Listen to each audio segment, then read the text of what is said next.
اعوذ باللہ من الشیطان الرجیم بسم اللہ الرحمن الرحیم۔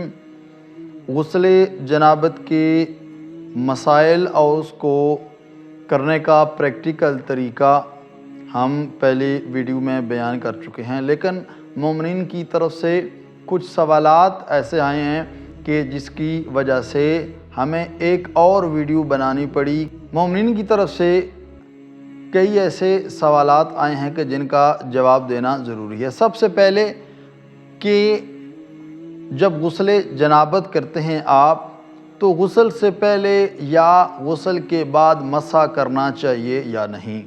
تو غسل سے پہلے یا غسل کے بعد کوئی مسح کرنا یہ نہیں ہے۔ جو طریقہ ہم پہلے بیان کر چکے ہیں وہی غسل جنابت کا ہے، اس سے پہلے یا اس کے بعد مسح کرنا نہیں ہے۔ اس کے بعد یہ ہے کہ پانی کتنی دفعہ ڈالا جائے، دائیں طرف بائیں طرف، یا سر پہ جو پانی ڈالنا ہے وہ کتنی دفعہ ڈالنا ہے؟ تو ایک دفعہ پانی ڈالنا یہ واجب ہے۔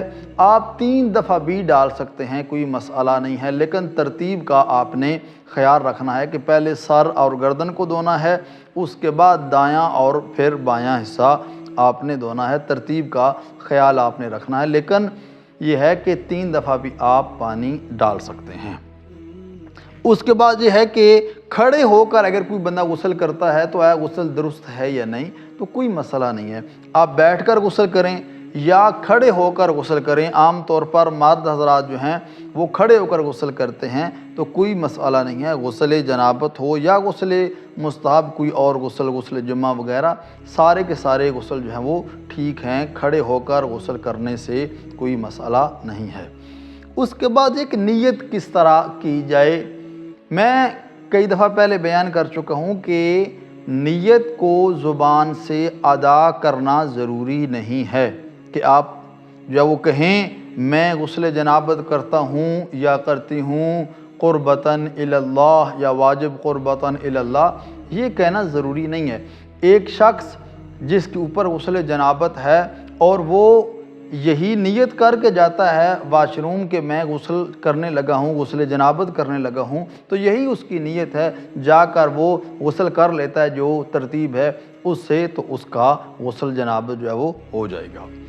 اس کے بعد یہ ہے کہ اس سے پہلے وضو کرنا چاہیے یا نہیں؟ غسل جنابت سے پہلے تو غسل جنابت سے پہلے ہم پہلے بیان بھی کر چکے ہیں کہ کوئی وضو یہ ثابت نہیں ہے کہ وضو پہلے کیا جائے اور پھر غسل جنابت کیا جائے، بلکہ وہی ترتیب ہے جو ہم پہلے بیان کر چکے ہیں کہ مستحب ہے کہ طہارت کی جائے اور وہ جو جگہ پہلے نجس ہے اس کو پاک کیا جائے اور پھر غسل جو ہے وہ شروع کیا جائے۔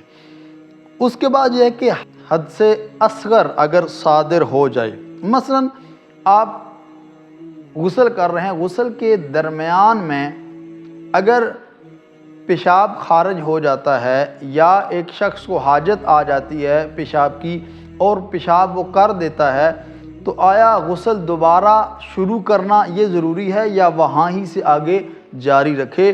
تو اس میں یہ ہے کہ اگر وہ دوبارہ غسل شروع کر دیتا ہے پھر بھی ٹھیک ہے، اور وہاں سے اگر جاری رکھتا ہے پھر بھی ٹھیک ہے۔ ہر دو طرح سے اس کا جو غسل جنابت ہے وہ ٹھیک ہوگا، اس میں کوئی مسئلہ نہیں ہے۔ فرق یہ ہے کہ اگر وہاں ہی سے وہ شروع کرتا ہے جہاں پر اس نے غسل کو چھوڑا تھا، تو پھر ضروری ہے کہ بعد میں وہ وضو کرے اگر اس نے نماز پڑھنی ہے یا کوئی ایسا کام کرنا ہے جس کے لیے وضو کرنا ضروری ہے، اس کے لیے پھر وہ وضو کرے گا، اس کا وضو نہیں ہوگا۔ لیکن اگر وہ پھر دوبارہ پلٹ آتا ہے اور آ کر پھر ترتیب سے غسل کرتا ہے، شروع سے پہلے سر گردن کو دھوتا ہے، پھر دائیں طرف پھر بائیں طرف دھوتا ہے، تو پھر اس کو بعد میں وضو کرنے کی ضرورت نہیں رہے گی اور وہ ہر وہ کام کر سکتا ہے کہ جس کے لیے وضو کرنا ضروری ہے۔ اس کے بعد ہے کہ آیا غسل جنابت کے بعد وضو کرنا ضروری ہے؟ نہیں، آپ نے غسل جنابت کر لیا، اس کے بعد ہر وہ کام آپ کر سکتے ہیں کہ جن کے لیے وضو کرنا ضروری ہے۔ مثلا نماز آپ پڑھ سکتے ہیں، قرآن مجید کے الفاظ کو آپ مس کر سکتے ہیں، اس میں کوئی مسئلہ نہیں ہے۔ والسلام علیکم ورحمۃ اللہ وبرکاتہ۔